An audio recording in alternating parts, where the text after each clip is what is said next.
주님의 예배 오신 여러분을 예수 그리스도의 이름으로 환영하고 축복합니다. 우리 좌우 앞뒤 사람에게 잘 오셨습니다. 사랑하고 축복합니다. 평화 인사하겠습니다. 인사할까요?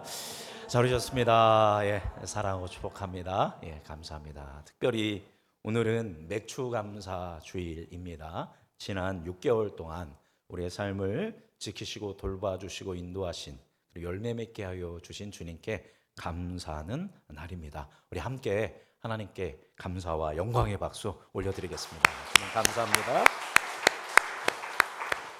오늘 거짓과 불의에 휘둘리지 마라라는 제목으로 하나님의 말씀 통하여 혼탁한 이 세상 속에 올바른 말씀의 기준을 가지고 휘둘리지 아니하고 진리 따라 살아가는 은혜가 여러분 안에 있기를 주님의 이름으로 축복합니다. 우리 저지난 시간에 바울을 죽이기 위해서 40명의 암살단이 조직되었고, 그런데 하나님께서 그 바울을 지키시고 복음의 확장을 지키기 위해서 로마 이제 병사들 몇 명을 붙여 주셨다? 470명을 붙여서 예루살렘에서 가이사랴로 안전하게 도착하는 이야기를 나누었습니다. 자, 그런데 예루살렘에 있는 유대인들은 여전히 바울을 죽이기 위한 그런 노력을 감행하게 됩니다. 얼마 후에 대제사장이 몇몇 사람을 데리고 이 가이사랴에 로마 총독 벨릭스를 방문합니다. 우리 1절, 2절 같이 읽어보겠습니다. 1절 읽어볼까요? 닷새 후에 대제사장 아나니아가 어떤 장로들과 한 변호사 더둘로와 함께 내려와서 총독 앞에서 바울을 고발하니라. 여기까지 보니까 며칠이 지난 다음에 5일이 지난 다음에 이스라엘의 최고 종교 지도자였던 대제사장 아나니아가 몇몇 종교 지도자들과 함께 누구를 데리고 왔어요? 더둘로라고 하는 이스라엘에서 최고의 변호사를 데리고 바울을 고발하기 위해서 총독 앞에 서게 됩니다. 자, 2절 읽어보겠습니다. 2절 바울을 부르매 더둘로가 고발하여 이르되, 그래서 이제 그 감옥에 있던 바울을 총독 벨릭스가 데리고 와라 해가지고 이제 더둘로 변호사 더둘로가 이제 바울에 대해서 고발하기 시작합니다. 이 변호사 더둘로는 변호사답게 바울을 위기로 올가매기 시작합니다. 더둘로는 변호를 하기 위해서 변호를 하기 이전에 먼저 총독 벨릭스에게 갖은 아첨을 다하게 됩니다. 말씀 빼주셔도 되겠습니다. 당시 이스라엘의 최고 권력자는 바로 로마에서 파송된 총독 벨릭스였습니다. 벨릭스. 우리 아는 총독 한 사람 있죠? 누구 아십니까? 본디오 빌라도 아시죠? 그리고 바로 이 벨릭스라는 사람이 이제 본디오 빌라도 이후에 이스라엘의 총독이었습니다. 52년부터 서기 52년부터 59년까지 7년 동안 이스라엘 남유다를 다스렸던 로마의 총독입니다. 그런데 이 벨릭스라는 총독은 굉장한 권력을 가지고 있었습니다. 로마 제국에서 이제 총독으로 파송받은 사람인데, 이 벨릭스 총독의 이스라엘의 이 총독 벨릭스의 형이 이름이 팔레스인데, 팔레스는 당시에 로마 제국의 재무관이었습니다. 재무관이라 하면 재무부 장관입니다. 그리고 로마 제국의 모든 재정을 관리하는 재정의 장관이었습니다. 강력한 힘을 가지고 있었죠. 형의 어떤 그 권세를 등에 업고 어디로 왔냐면 유대의 남유다의 이스라엘의 로마 총독으로 온 게 벨릭스입니다. 무서울 게 없어요. 자기 형이 로마의 최고의 황제만큼은 아니지만 황제 다음으로 힘이 있는 재무관이었기 때문에 이 벨릭스 총독은 굉장히 큰 힘이 있었고, 그리고 벨릭스가 누구랑 결혼했냐면 다음 시간에 보겠지만 드루실라라는 여자랑 결혼하는데, 드루실라는 누구냐면 바로 헤롯 아그리빠의 딸이고 이스라엘의 하스몬 왕조라고 했는데 그 왕조에서 나온 그런 왕족입니다. 그러니까 당시에 이스라엘의 왕족인 드루실라라고 하는 여자와 이 벨릭스가 결혼을 한 겁니다. 그러니까 로마 제국에서는 형이 재무장관이고 이스라엘에서는 내 아내가 뭐예요? 왕족인 것입니다. 그러니까 무서운 게 있어요, 없어요? 없습니다. 그래서 유대를 다스릴 때 전혀 사람들의 눈치를 보지를 않습니다. 그러니까 누구 마음대로 통치를 해요? 자기 마음대로 자기의 감정대로 통치를 하고 철권의 통치를 합니다. 강력한 통치를 합니다. 그래서 만약에 이스라엘 내에 소요가 일어났다든가 반란이 일어나면 이제 이 벨릭스 총독이 가서 아주 무력으로 잔인하게 야만적으로 진압을 했습니다. 그래서 이스라엘 사람들은, 유대인은 벨릭스 총독하면 뭐가 떨리냐면 치가 떨리는 겁니다. 너무 잔인하니까, 너무 폭압을 행사하니까 이제 벨릭스를 생각할 때 증오의 대상, 혐오의 대상, 그리고 억압의 상징이 벨릭스라는 인물이었습니다. 우리나라로 따지면 우리의 국권을 참탈하고 우리나라의 많은 것들을 무너뜨렸던 그 이토 히로부미와 같은, 안중근 의사의 이제 저격에 의해 죽었던 이토 히로부미와 같은 인물이 바로 벨릭스라는 사람이었습니다. 자, 그런데 지금 이스라엘을 대표하는 변호사가 나오죠. 그게 누구예요? 더둘로입니다. 한번 사진 띄워주시면 이 세 인물입니다. 첫 번째 누구예요? 총독 벨릭스입니다. 이제 심판하고 있죠. 심판관인데 아주 그 잔인한 그런 로마의 총독입니다. 두 번째는 바울을 누가 고소했냐면 예루살렘의 이 지도자들이 고소를 했는데 누구를 통해서? 더둘로라고 하는 탁월한 변호사를 선임한 겁니다. 그리고 피고는 누가 돼요? 바울이 된 겁니다. 이제 피고가 바울이 되어서 이제 재판이 시작됩니다. 자, 그러면 이제 재판을 이제 시작하면 당연히 고소인이 이제 피고인에 대해서 이런 얘기를 해야 하는데 그걸로 시작하지를 않습니다. 자, 그 혐오의 대상에게 뭐라고 하냐면 우리 3절 읽어보겠습니다. 3절 말씀 읽어볼까요?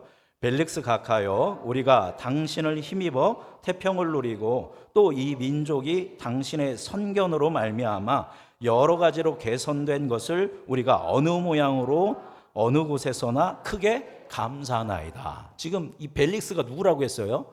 유대인들에게는 너무너무 치가 떨리는 이런 폭압하는 이런 로마의 총독인데, 더둘로가, 이스라엘을 대표하는 더둘로가 뭐라고 하냐면, 우리가 당신을 힘입어 뭐를 누리고 있습니다?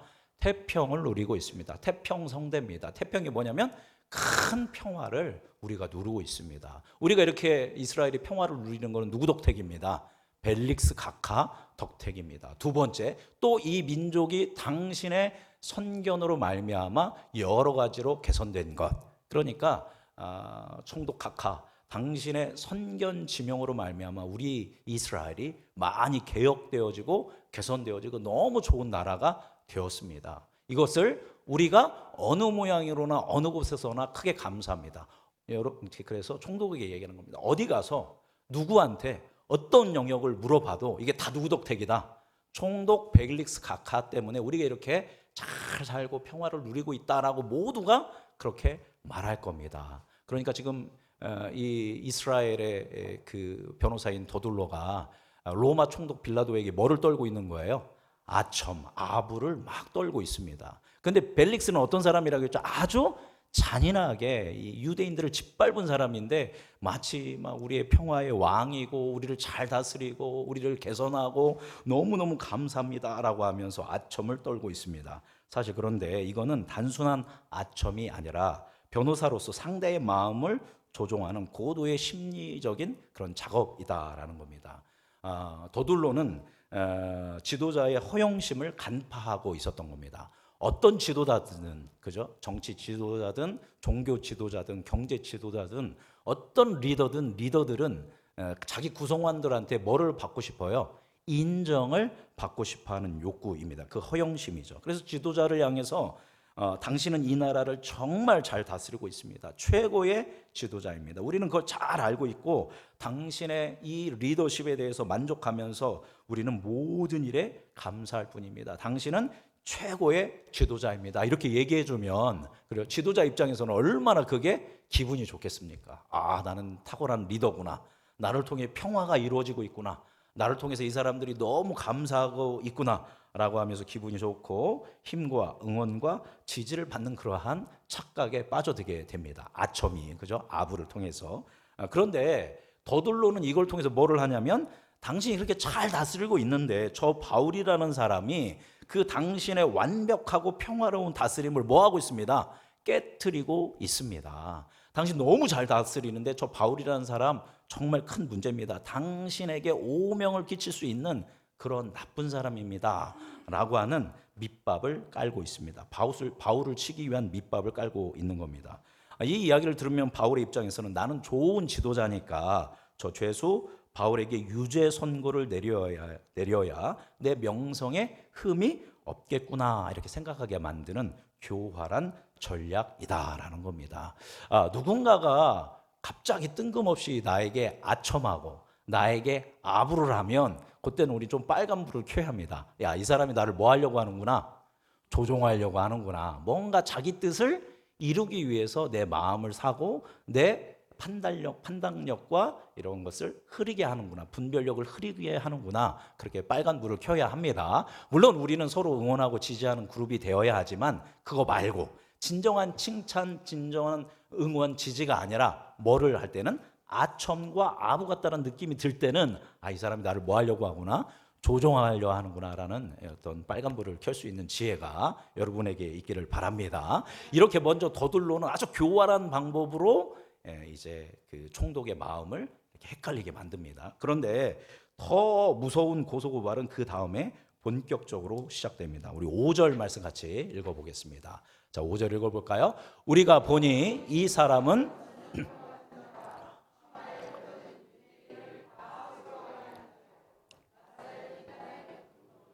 아멘. 자, 보니까 이 사람은 뭐 같은 사람이다? 전염병 같은 사람이다. 예전에는 뭐라고 했냐면 연병. 그죠? 우리 욕할 때 우리가 욕설 연병 이렇게 하는데 저 바울은 뭐 같은 놈이다? 연병 같은 놈이다. 전염병 같은 놈이다. 이렇게 이야기합니다. 여러분, 원고 측 변호사라면 뭐를 얘기하냐면 바울이 언제, 어디서, 어떤 잘못을 어떻게 불법을 행했는지 증거를 대고 증인을 세우면 되는 겁니다. 그죠? 그러면 그거 보고 이 바울이 불법자구나 이렇게 해야 하는데 이 교활한 변호사 도돌로는 바울이 어떤 행동, 어떤 잘못을 했는지는 다뤄요, 안 다뤄요? 안 다룹니다. 그냥 바울은 뭐 같은 놈이다? 연병 같은 놈이다 라고 이야기를 합니다. 그러면서 여러 가지 바울에 대한 잘못된 정체성, 바울에 대해서 잘못된 프레임을 씌워서 모함함으로 공격하는 것입니다. 요즘 우리나라나 전 세계적으로 가장 많이 쓰는 고도의 정치적인 기술이 뭐냐면 프레임을 더 씌우는 겁니다. 들어보셨죠? 프레임은 우리말로는 틀입니다. 틀. 어떤 사람한테 뭐를 씌우는 거예요? 틀을 씌우는 겁니다. 그 사람에게 대해서 편견을 갖게 되고 이제 선입견을 갖도록 프레임을 갖다 대는 겁니다. 예를 들면 이런 겁니다. 우리나라에서 지금 가장 많이 하는 건데 보수 세력을 향해서, 정치적으로 보수 세력을 향해서는 진보 세력이 뭐라고 프레임을 씌우냐면 친일 세력이다, 친일파다. 옛날 그 일제 시대부터 지금까지 정권을 유지하고 피를 빨아먹고 있는 친일파다라고 보게 됩니다. 그리고 보수 세력에서는 진보 세력을 볼 때 뭐라고 얘기합니까? 빨갱이다, 그죠?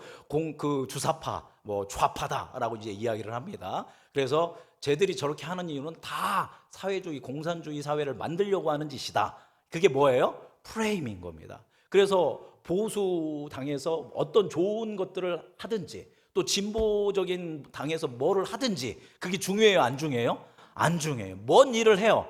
그래서 보수 세력에서 무슨 좋은 일을 하면 쟤들 다 저게 뭐 하려고 하는 거다, 친일 행위다, 자기 배부리려고 하는 거다라고 얘기하고요. 진보 세력에서 좋은 어떤 행정적인 걸 하더라도 저거 다 뭐 하려고 하는데 우리나라 공산화 시키려고 한다라고 합니다. 그래서 그 두 정당에서 어떤 공약을 내걸고 이 나라를 어떻게 건강하게 세우느냐, 이게 관점이고 그것을 잘하느냐 못하느냐를 우리가 봐야 하거든요. 그죠? 근데 그런 거를 못 보게 하고 보수는 무조건 친일파고 진보는 무조건 공산, 좌파다 이렇게 몰고 가게 되면 우리가 모든 걸 볼 때 좌파에 있는 사람들, 진보에 있는 사람들은 보수의 사람을 다 친일로 보고 보수 있는 사람들은 진보 사람들을 다 뭐로 봐요?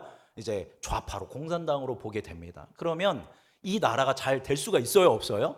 없습니다. 완전 그렇게 해서 그런 프레임이 씌워지면 우리 이성이 마비되고 혐오가 일어나고 증오가 일어나고 거기서 갈라치기가 일어나고 갈등이 일어납니다. 그래서 서로 대화가 돼요, 안 돼요?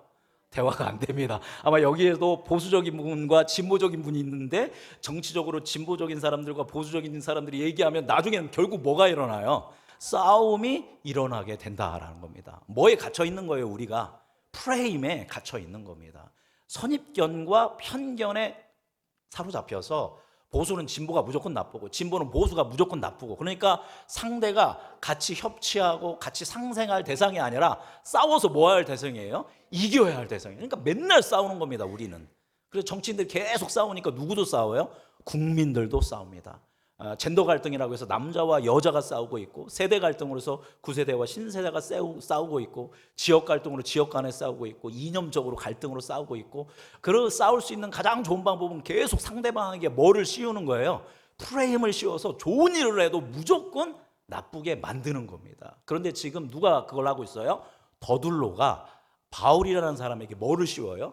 프레임을 딱 씌운 겁니다. 그래서 이제 이 재판관인 벨릭스 총독이 바울을 볼 때 그 프레임에 갇혀서 그 색안경을 끼고 바울을 제대로 판단하지 못하도록 더둘로가 아주 고도의 몇 가지 프레임을 씌우게 됩니다. 선입견을 씌우게 됩니다.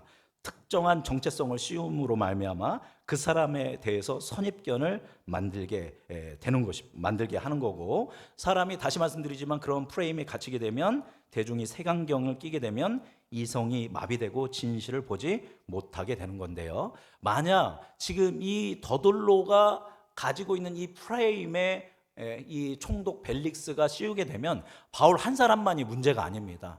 바울을 따르고 있는 뭐가 있어요? 기독교인 공동체가 이제 사이비 집단으로서 로마 제국을 해하는 그런 잘못된 사이비 집단으로 프레임이 씌워지게 되면 이제 기독교는 큰 어려움을 겪게 됩니다. 그래서 더둘로는 바울만이 아니라 기독교 전체를 아주 악하고 교무요하게 무너뜨리기 위한 이 작업을 하게 됩니다. 총 3가지 프레임을 씌우게 되는데요. 우리 그 첫 번째 프레임이, 우리 5절 말씀 다시 읽어보겠습니다. 자, 5절 읽어볼까요? 5절. 우리가 보니 이 사람은 전염병 같은 자라, 천하에 흩어진 유대인들을 다 소요하게 하는 자요. 자, 여기까지 보겠습니다. 첫 번째, 이 사람은 뭐 같은 사람이다? 전염병 같은 사람이다. 어느 나라에서, 로마 제국에서 이제 400만 명에서 600만 명의 유대인들이 로마 제국에 흩어져 살고 있는데, 이 바울이 가는 곳곳마다 유대인들에게 뭐가 일어난다? 소요가 일어나게 된다. 그렇게 해서 어디를 해칠 거다? 로마 제국이 어려움을 겪도록 유대인들을 총동질하는 아주 정치적으로 나쁜 뭐 같은 사람이다? 전염병 같은 사람이다라고 이제 프레임을 씌우는 겁니다. 여러분, 전염병 하면 무섭지 않습니까? 그죠? 감기는 우리 전염병이라고 그렇게 얘기하지 않죠. 예전에 그 흑사병이라든가, 최근에는 뭐가 있었습니까? 코로나가 있었죠. 그죠? 그래서 그 질병에 걸리면 치사율이 높아서 아주 치명적인 질병. 그런데 뭐도 빨라요?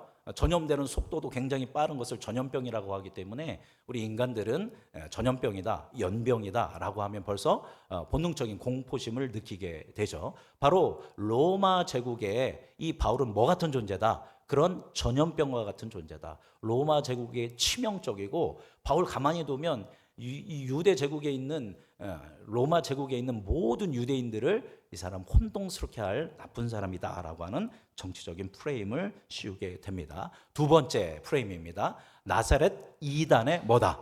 우두머리다라고 이야기합니다. 이제 영적인 프레임이죠. 로마 제국이 이제 나라가, 로마 제국은 이 유일신 국가가 아니라 로마 제국은 다신교 국가입니다. 우리 그리스 로마 신들이 엄청 많은 거 알죠, 그죠? 엄청 많은데 로마는 그 로마 신만을 믿게 해주는 게 아니라 각 식민지에서 자기들이 믿던 신을 믿도록 존중해 주었습니다. 자, 유대교는 인정을 받았을까요? 못 받았을까요? 로마 제국에서 인정을 받았습니다. 그래서 유대교인들은 로마 제국 어디 있어도 여호와 하나님을 섬길 수가 있었습니다. 그러니까 유대교는 인정받은 종교였습니다. 그런데 이 더둘로가 얘기하기를, 지금 이 바울이 믿고 있는 이 유대교라고 하는 건 유대교다, 유대교가 아니다. 유대교가 아니다. 나사렛 이단이다. 나사렛은 누가 지냈던 곳이에요? 예수님이 유년 시절을 보냈던 곳이죠. 30세까지 보냈던 곳인데, 그 나사렛에 태어난, 그 나사렛에서 자란 그 이단자인 예수 그리스도를 따르는 그의 괴수, 우두머리다라고 이야기하게 됩니다. 그래서 이 나사렛 이단은 유대교도 아니고 이상한 변종의 종교인데 사이비 집단이다. 그래서 이 사이비 집단이 이제 영적으로 어디를 흐트러질 거다. 유대인들을 흐트러뜨리고 그리고 로마 제국도 굉장히 피해를 입힐 수 있는 그 모든 것을 파괴하는, 특별히 로마 제국에서 인정한 유대교를 파괴한 무익한 사이비 집단이다라고 하는 프레임을 씌우는 겁니다. 더둘로가 이렇게 씌웠을 때 총독이 벨릭스가 바울을 봤을 때 뭐로 보이는 거예요? 사이비의 교주처럼 보이도록 그렇게 프레임을 씌운 것입니다. 또 세 번째로는 어떤 프레임을 씌우냐면 이 사람이 우리의 뭐를 더럽혔다? 성전을 더럽혔다. 몇 주 전에 했던 말씀 기억하시죠? 유대인들만이 들어갈 수 있는 성전의 지역이 있고 이방인들이 들어갈 수 있는 곳까지 있습니다. 근데 이방인이 유대인 지역으로 못 들어가는 곳에 담장을 세웠는데 그 담장이 뭐라고 했죠? 그죠? 기억하시기 어려우시죠? 소레그, 기억나시죠? 소레그라는 담을 쳤습니다. 그런데 로마 제국에서 이 식민지에게 처형권을 안 줍니다. 사형 집행권을 안 주는데 거의 유일하다시피 하게 유대인들에게는 그 사형권을 줬는데 어떤 사형권이냐면 그 소레그를 넘는 이방인은 뭐 할 수 있다? 사형시킬 수 있다라는 그런 것까지 인정을 해 줬습니다. 그만큼 유대인들이 굉장히 고집을 가지고 있었으니까요. 그런데 바울이 바로 그 이방인을 가지고 소레그를 넘었다. 그래서 우리가 가지고 있는 이 종교적인 것들을 무너뜨리는 아주 문제 있는 사람이다라고 공격을 했다라는 것입니다. 그래서 세 가지 프레임을 씌운 겁니다. 사진 보여주시겠습니까?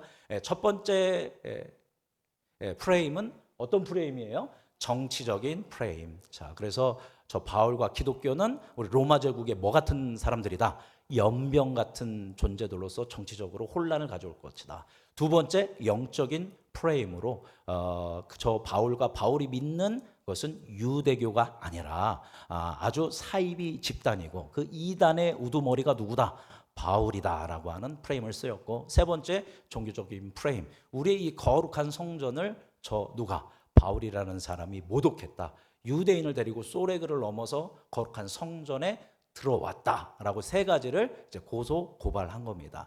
그리고 이거를 어디에서 잡혔다? 우리가 현장에서 잡아냈다. 자, 그러면서 앞서 이제 뭐를 했죠? 벨릭스에게 아첨과 아부를 다 떨었죠. 그렇게 당신이 잘 다스리고 있는데 이렇게 문제 있는 놈이 여기 있다. 완전 전염병이고 아주 나쁜 놈이다. 그러니까 당신이 정말 이렇게 위대한 통치자라면 당연히 이 사람을 누구에게 넘겨줘야 한다. 우리한테 넘겨줘서 우리가 우리의 법에 따라 이 사람을 뭐 할 수 있도록, 죽일 수 있도록, 사형할 수 있도록 그렇게 해주면 된다라고 하면서 그것이 당신이 지혜로운 왕, 이 나라를 잘 통치하고 있는 총독 통치자라는 것을 증명하는 길입니다라고 이야기하면서 이 더들로는 참으로 뱀의 혀와 같이 가정하고 위선적이며 거짓으로 가득한 말로 벨릭스를 이렇게 혼돈에 빠지게 만들었다라는 것입니다.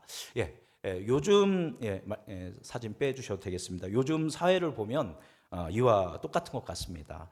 사람들이 여러분의 마음을 빼앗는 방법, 그것이 사람일 수도 있고 또 유튜브일 수도 있고 또 영상일 수도 있고 책일 수도 있고 여러 가지 우리 안에 있는 흐르는 문화일 수도 있습니다.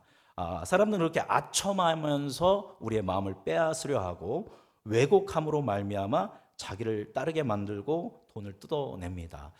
많은 문제를 일으키는 요즘 갈등과 혐오를 조장하는 많은 사람들이 있는데 제가 봤을 때 요즘 세상에 가장 그 갈등과 혐오를 크게 일으키는 사람들은 유튜버들이 아닌가 그렇게 생각합니다. 우리 성도님들은 유튜브를 얼마나 보고 계신지는 모르겠지만 특히 정치적으로 봤을 때 극우 유튜버라든가 극좌 유튜버들을 보면 이렇게 이제 양극화된 가장 끝에 있는 사람들을 보면 다 둘 다 똑같습니다. 극우도 똑같고 극좌도 똑같다라는 겁니다. 사실 그들은 목적이 뭐냐면 정의롭고 공의롭고 평화로운, 그죠? 민주적인 대한민국을 만드는, 상생해서 부흥하는 그런 대한민국, 강한 부국강명한 나라를 만드는 게 그들의 본래 목적이 아닙니다.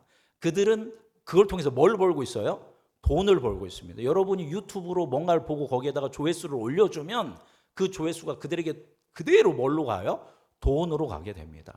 근데 사람들은 어떤 걸 원하냐면 좀 더 자극적이고 제가 설교를 하는데 여러분한테 그럴 수도 있고 저럴 수도 있으니까 좀 잘 해보세요 이렇게 얘기하는 것과 분명하게 이건 이것입니다 이렇게 해야 합니다, 어떤 게 더 설득력이 있어요? 명확하게 얘기하는 게 설득력이 있거든요. 그러니까 구구는 구구대로, 극좌는 극좌대로 아주 명확하게 자기의 그 이론들을 아주 끝까지 몰아붙이게 되는 겁니다. 그러면 사람들이 그걸 듣고 그게 뭐라고 믿어요?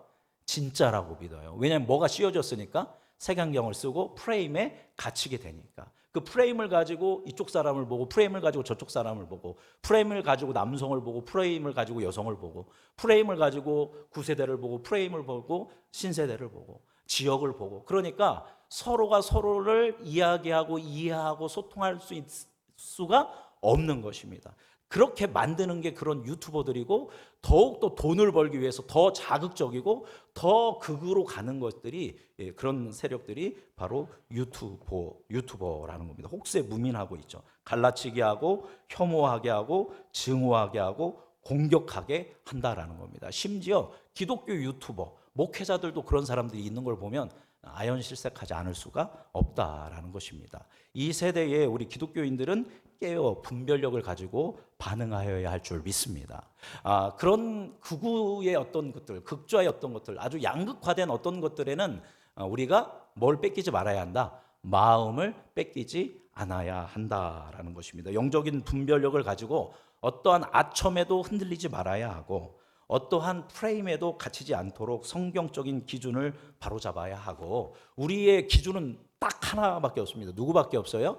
예수 그리스도밖에 없다는 것을 기억하는 여러분이 됐으면 좋겠습니다. 자, 이렇게 세 가지 프레임을 씌워서 바울을 공격할 때, 그럼 바울은 어떻게 이제 반응하느냐? 이제 총독 벨릭스가 바울한테 너도 한번 얘기해봐 하면서 그냥 고개만 이렇게 끄덕하며 너도 얘기해봐 이렇게 하니까 바울이 이제 이야기를 하기 시작합니다. 바울은 더돌로에게 아첨했을까요? 안 했을까요? 전혀 아첨하지 않습니다. 바울은 그 제사장과 그 더돌로한테 모함을 했을까요? 안 했을까요? 안 합니다. 프레임을 씌웠을까요? 프레임도 씌우지 않습니다. 세 가지 하지 않습니다. 아첨 없었고 모함 없었고 프레임도 없었습니다. 다만 있는 그대로 팩트로, 진실과 사실로 자신을 담담하게 변호합니다. 첫 번째, 정치적인 프레임, 너는, 이 사람은 전염병과 같은 사람이다 라고 하는 것에 대해서 뭐라고 얘기하느냐? 11절 같이 읽어보겠습니다. 자, 11절 읽어볼까요? 당신이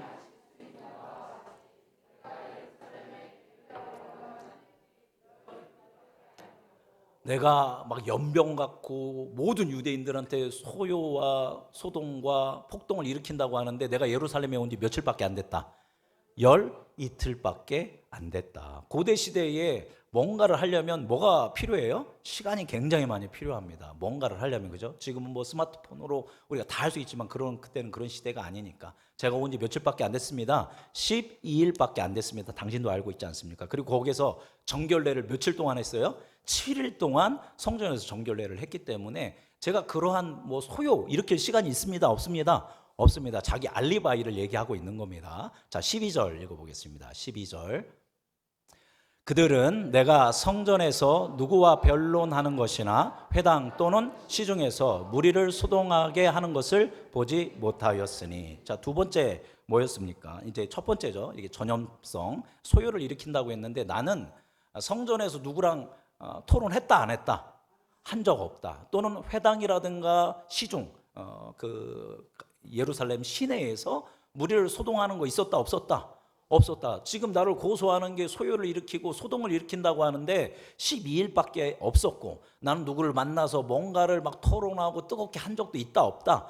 전혀 없었다라고 명확하게 이야기합니다. 13절 읽어보겠습니다. 13절. 이제 나를 고발하는 모든 일에 대하여 그들은 능히 당신 앞에 내세울 것이 없나이다. 여러 가지고 고발했는데 증인 있다 없다? 없습니다. 증거 있다 없다? 없습니다. 뭔가 나의 죄를 입증할 만큼 내세울 게 하나도 없다라는 겁니다. 그래서 나는 전염병이다 아니다? 아니다. 나는 이 로마 제국을 혼돈케 하는 그런 정치적인 세력이 전혀 아니다. 지금 저 사람들이 하는 말은 다 뭐다? 거짓말이다라고 명확하게 밝힙니다. 두 번째, 이 나세렛 이단의 우두머리다라고 하는 영적인 사이비 프레임을 씌웠습니다. 이거에 대해서는 바울이 어떻게 했을까요? 자, 14절 읽어보겠습니다. 14절 읽어볼까요? 그러나 이것을 당신께 고백하리이다. 나는 그들이 이단이라고 하는 도를 따라 조상의 하나님을 섬기고 율법과 선지자들의 글에 기록된 것을 다 믿으며, 나는 이 사람들이 얘기하는 이단이라는 거 내가 믿는다 안 믿는다? 믿는다. 그죠? 이단이라고 하는 이 도가 뭐예요? 누구에 대한 얘기예요? 예수 그리스도에 대한 복음을 나는 믿는다. 따라가고 있다. 그런데 이게 누구와 관련이 있다? 하나님을 섬기고 율법과 선지자들의 기록된 것을 나는 다 믿는다. 근데 우리가 믿는 도인 예수 그리스도는 사입이 이단이 아니라 선지자가 얘기하고 율법이 얘기했던 그 바로 누구다? 메시아요 그리스도요 구세주가 바로 누구다? 예수님이다라고 이야기합니다. 우리는 이단이 아니라 정통 유대교다라고 이야기하고 있는 것입니다. 자, 15절 읽어보겠습니다. 15절. 그들이 기다리는 바 하나님께 향한 소망을 나도 가졌으니 곧 의인과 악인의 부활이 있으리라 함이니이다. 유대인 중에서 많은 사람들이 바리새파인들을 따랐습니다. 바리새인들의 리더십 가운데 많은 사람들이 믿었는데 바리새인들은 뭐에 대해서 믿었어요? 악인과 의인의 부활에 대해서 믿었다. 나도 하나님을 향한 소망을 가지고 부활을 믿고 부활하신 예수 그리스도를 증거하는 사람이다 라고 이야기하고 있습니다. 자, 마지막으로 16절 읽어보겠습니다. 이것으로 말미암아 나도 하나님과 사람에 대하여 항상 양심의 거리낌이 없기를 힘쓰나이다. 그래서 나는 유대교에서 얘기하는 구약에서 얘기하고 있는 그 말씀대로 힘쓰고 살아가기 위해서 애쓰기 위해서 항상 양심의 거리낌 없이 살기 위해서 힘쓰고 애썼던 것이 나의 삶입니다라고 그렇게 고백하고 있습니다. 즉 우리는 사이비다 사이비가 아니다. 사이비가 아니다. 이거에 대해서 벨릭스도 잘 알고 있었습니다. 그래서 바로 유대교에서 얘기하고 있던 유대교는 결국 뭐를 믿는 사람들이에요? 구약 성경이죠. 구약의 율법 선지자들이 얘기했던 그 메시아 그 그리스도가 바로 누구다? 예수 그리스도라는 것을 우리는 믿는 사람들이고 이것을 위해서 우리는 우리의 양심에 따라 거룩하게 신실하게 살아가는 그러한 거룩한 사람들이다라고 명확하게 이야기합니다. 그래서 영적인 사이비 프레임이 잘못됐다는 것을 명확하게 이야기하고 마지막으로 이제 성전을 더럽힌 자라는 것에 대해서 종교적 프레임을 이제 걷어내기 위해서 17절 읽어보겠습니다. 자, 17절. 여러 해 안에 내가 내 민족을 구제할 것과 재물을 가지고 와서 여러 해 만에 그러니까 바울이 한 3, 4년 만에 내가 우리 민족을 유대인들을 예루살렘에 있는 유대인들을 구제할 구제 헌금과 하나님께 예배하기 위한 뭐를 가지고 왔다? 재물을 가지고 왔다. 나한테 성전을 더럽혔다고 하는데 아니야. 나는 구제비 가지고 왔고 성전에서 드릴 재물을 가지고 왔다라고 얘기하죠. 우리 18절 읽어보겠습니다. 18절. 드리는 중에 내가 결례를 행하였고 모임도 없고 소동도 없이 성전에 있는 것을 그들이 보았나이다. 네, 여기까지 보니까 내가 그 재물을 가지고 뭐를 행하였다? 결례를 행하였다. 결례 어디서 행합니까? 성전에서 정결례를 일주일 동안 행하였다라는 겁니다. 그 재물을 가지고 와서 그랬을 때 내가 성전에서 그렇게 결례를 행할 때 모임 있었다 없었다? 없었다. 소동 있었다 없었다? 없었다. 나는 그냥 율법에 따라서 진리에 따라서 말씀에 따라서 하나님께 뭐를 드렸다? 정결례를 드렸다. 예배를 드렸다. 그걸 누구도 봤다. 이 제사장과 유대인들도 그들도 성전에 내가 제대로 하고 있는 걸 봤다 못 봤다? 봤다라는 겁니다. 나는 아무 문제도 일으키지 않고 온전함으로 예배를 드렸다라는 겁니다. 그 종교적인 프레임을 잘못된 것을 얘기하는 겁니다. 자, 그럼 누가 소동을 일으킬 거냐?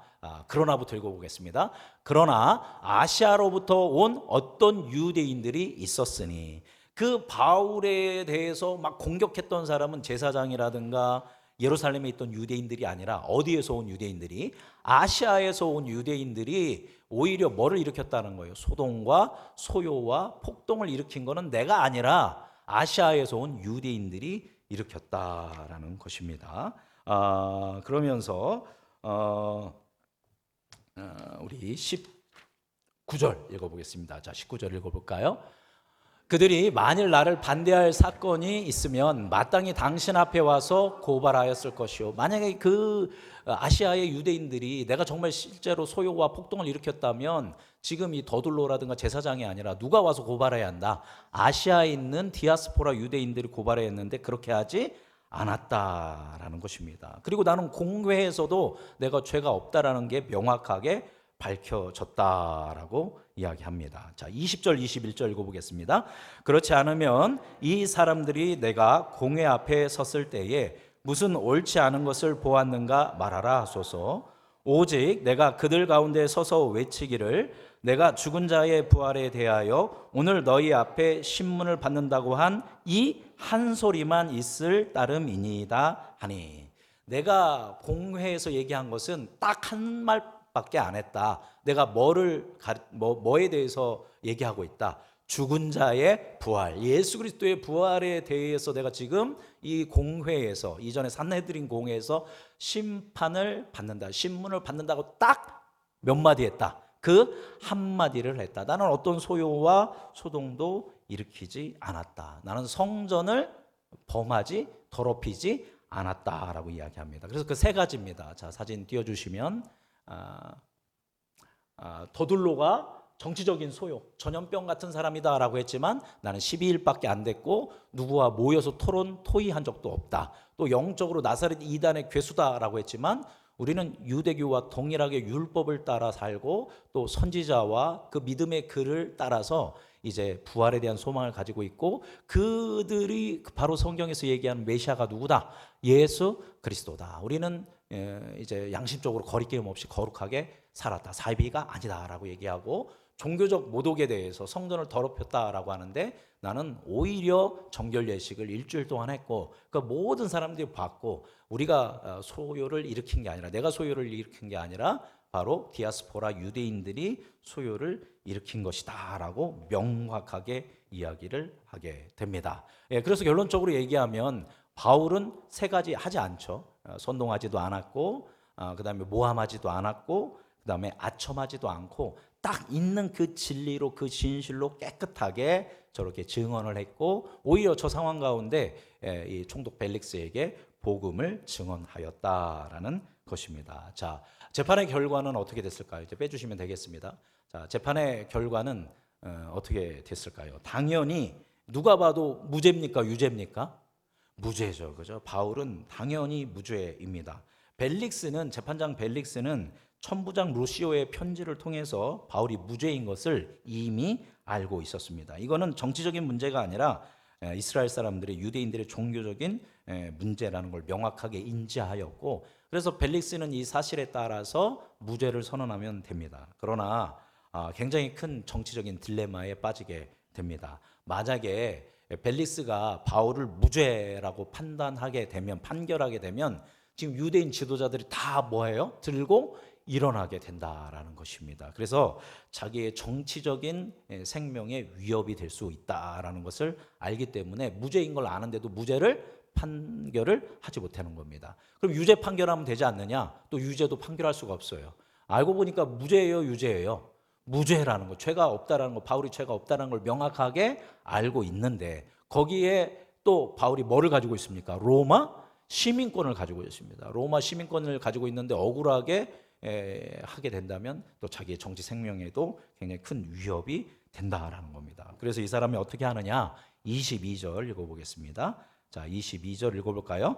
벨릭스가 이 도에 관한 것을 더 자세히 아는 거로 연기하여 이르되 천부장 루시아가 내려오거든 너희 일을 처결하리라 하고 이 도는 뭡니까? 예수 그리스도에 대한 복음에 대한 도를 잘 알고 있었기 때문에 판결을 연기하게 됩니다. 그리고 책임을 누구한테 돌려요?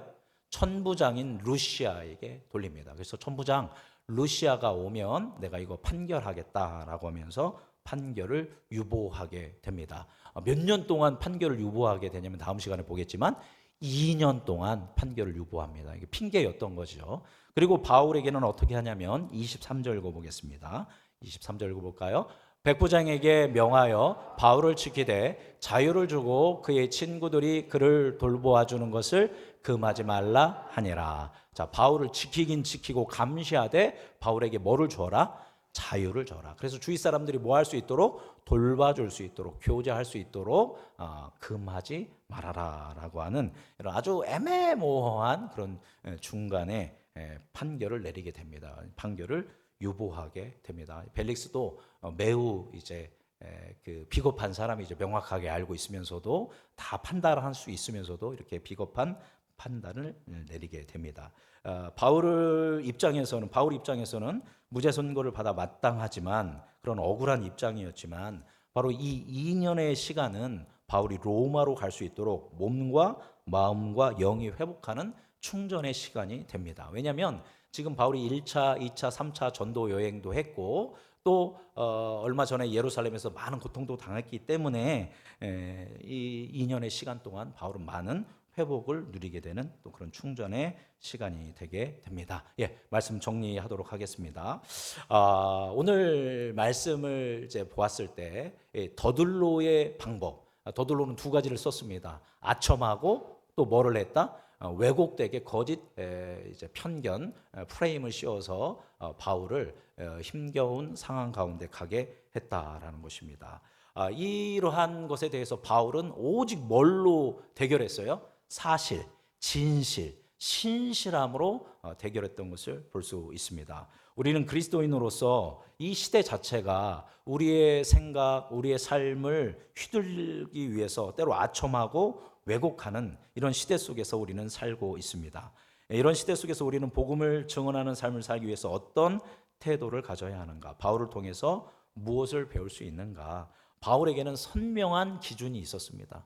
그 선명한 기준은 바로 복음의 기준, 예수 그리스도의 정신을 가지고 바울은 아첨하거나 또 모함하거나 프레임을 씌우거나 이런 인간적인 기술을 사용하지 않고 있는 모습 그대로 정직하게 겸손하게 진실하게 신실하게 진리를 가지고 어둠의 권세와 싸웠다라는 것입니다. 그러한 때에 비로소 우리는 당당하고 의연하게 복음을 증언할 수 있는 삶을 살 수 있는 줄 믿습니다. 지금 이 시대는 혐오의 시대, 증오의 시대입니다. TV를 보십시오. 어떤 한 사람 나쁘게 만들어가지고 모든 사람이 그 사람에게 다 뭐를 해요? 욕을 하는 겁니다. 그죠? 뭐 최근에도 몇몇 사태로 말미암아 우리 그 나라 사람들이 공분을 금하지 못하고 있는데 문제는 뭐냐면 과연 어떤 문제가 있었는가? 사실은 무엇인가? 이걸 극복하기 위해서는 어떻게 해야 하느냐? 이런 거를 건강하게 생각해야 하는데 그게 아니라 그냥 욕하는 거에 뭐예요? 분노하는 거에 마녀사냥하는 거에 막 우리의 그 모든 것들을 이 나라가 불태우고 있는 그런 혐오와 갈등의 시대가 살고 있고 그거에 보면 결국 뭐를 씌우고 있다?